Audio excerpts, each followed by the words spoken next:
Mixed by DJ Badlu. Mixed by DJ Badlu.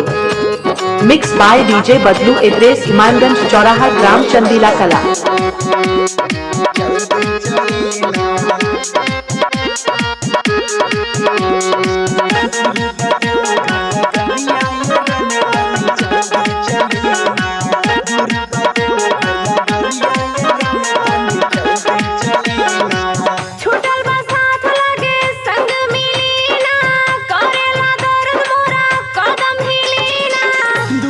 देवो घना गरिया ये रानी तनी जल्दी चलीना। दूर देवो घना गरिया ये रानी तनी जल्दी चलीना। छूटल बा साथ लागे संग मिलीना, करेला दर्द मोरा कदम हिलीना। दूर देवो घना गरिया ये रानी तनी जल्दी चलीना। दूर देवो घना गरिया ये रानी तनी जल्दी चलीना। Mixed by DJ Badlu. Mixed by DJ Badlu.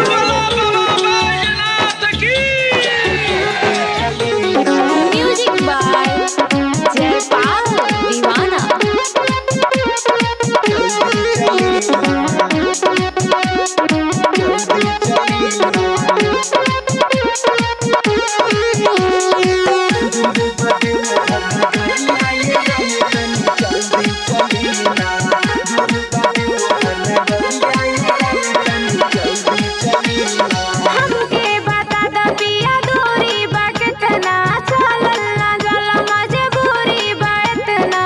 ज्यादा दूर नहीं हो, आराम से चला, जल्दी पहुँचेगा।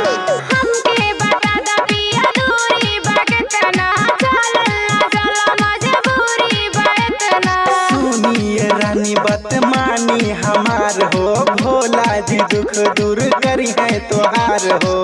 दावा दर्दिया के जाके ला दीना, जाई बुआई जिना चैन मिलीना। दूर देवो घर न गरिया ये रानी तनी जल्दी चलीना। दूर देवो घर न गरिया ये रानी तनी जल्दी चलीना।